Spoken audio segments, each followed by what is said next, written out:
Berikut ini update terbaru seputar penyelidikan kasus kematian Brigadir Setio Herlambang alias Brigpol SH.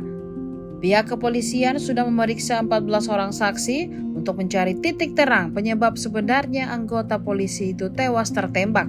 Terbaru, pihak polisi membuka peluang untuk memeriksa Kapolda Kalimantan Utara atau Kaltara, Irjen Daniel Aditya Jaya buntut kasus kematian ajudannya. Kepala Divisi Humas Polri Irjen Sandi Nugroho mengatakan pemeriksaan terhadap Irjen Daniel akan dilakukan jika ditemukan adanya keterkaitan.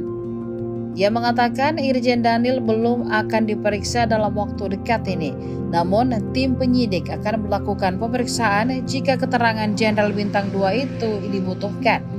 Diketahui Propam Mabes Polri telah turun tangan dalam pengusutan kasus kematian Brigpol Setio Herlambang. Bareskrim Polri telah memberangkatkan tim asistensi guna mendukung proses penyelidikan dan penyidikan yang ada di Kaltara. Sebelumnya, Brigadir Setio ditemukan tewas bersimbah darah di rumah dinas Kapolda Kaltara pada Jumat 22 September 2022 siang. Di samping jasad korban ditemukan senjata api jenis HS9 milik korban.